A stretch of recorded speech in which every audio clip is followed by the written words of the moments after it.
Quarto espelho, reflexos da noite escura da alma. Abre aspas. Aquilo que tendes vos salvará se o manifestardes. Fecha aspas.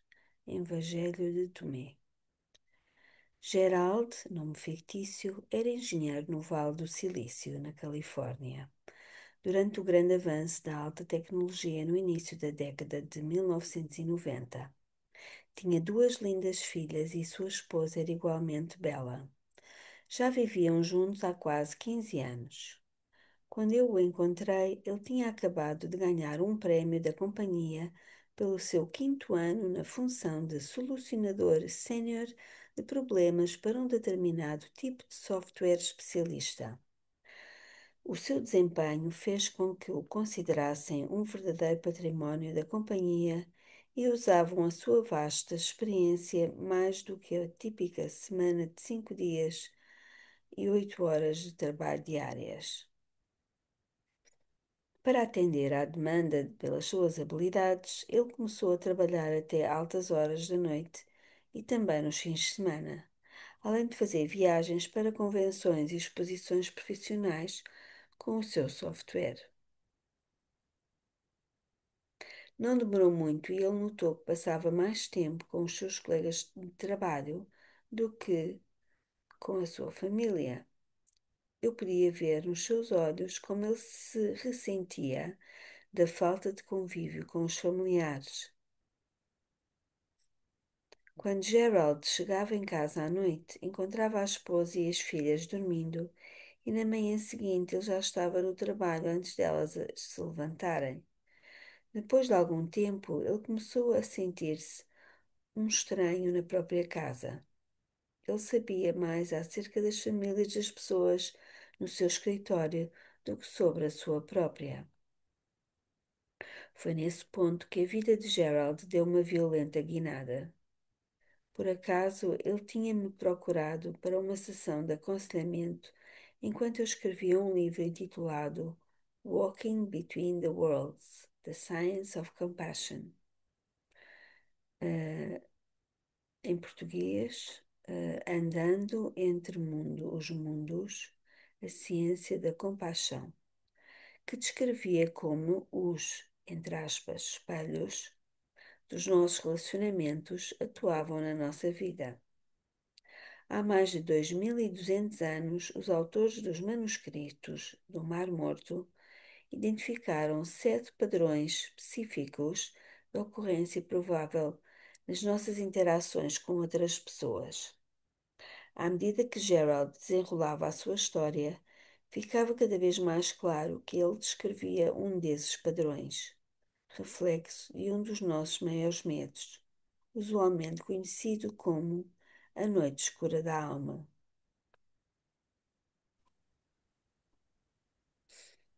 Entre os engenheiros do escritório havia uma jovem programadora brilhante, aproximadamente a mesma idade dele, e ele de repente estava constantemente trabalhando em parceria com essa moça, pegando serviço que às vezes duravam dias e que os levava a visitar diversas cidades no país inteiro. Em pouco tempo ele começou a sentir que a conhecia melhor ainda do que a própria esposa. Nesse ponto da história, já pude vislumbrar o desfecho provável. O que eu não poderia supor foi o que aconteceu em seguida e por qual razão Gerald ficara tão perturbado. Não demorou muito para que ele achasse que tinha se apaixonado pela colega de trabalho, decidindo então deixar a esposa e as filhas para começar uma vida nova com ela. Essa era uma decisão que parecia fazer sentido na época, já que tinham tanta coisa em comum. Entretanto, dentro de poucas semanas, a sua nova parceira foi transferida para um trabalho em Los Angeles. Cobrando alguns favores de conhecidos, Gerald manobrou para que também fosse transferido para o mesmo escritório. Imediatamente, tudo começou a andar errado e Gerald descobriu que tinha perdido mais do que ganho na barganha.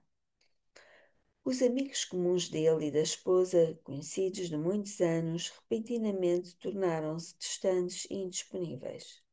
Os seus colegas de trabalho pensaram que ele estava, entre aspas, maluco, por largar a posição e projetos que havia conquistado com tanto sacrifício.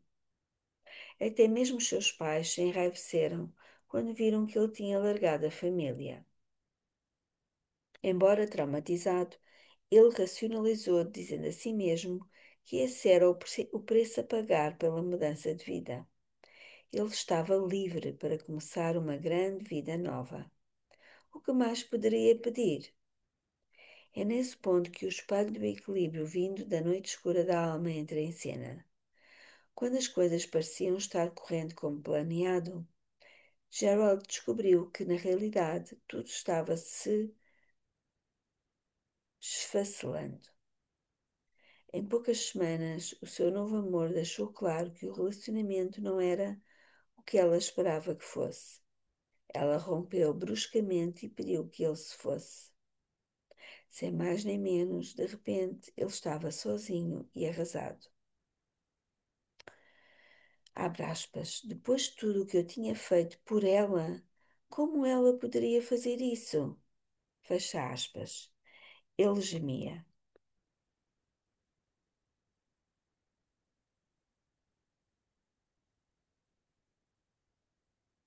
Ele tinha largado a esposa, as crianças, os amigos e o emprego. Em resumo, ele tinha aberto mão de tudo o que amava. Não demorou muito para ele passar a executar o seu trabalho de modo deficiente. Depois de vários avisos de que o seu desempenho estava inferior ao ótimo esperado, o departamento o despediu. O desenrolar da história de Gerald mostra claramente o que tinha acontecido. A sua vida tinha saído do mais alto dos patamares, com todas as perspectivas de novos relacionamentos, novos trabalhos e salário mais alto, para o ponto mais baixo possível, com o desvanecimento de todos os sonhos. Naquela noite, quando ele veio-me ver, trazia uma única pergunta. Abre aspas. O que aconteceu? Fecha aspas. Como tudo que parecia tão bom ficou tão ruim?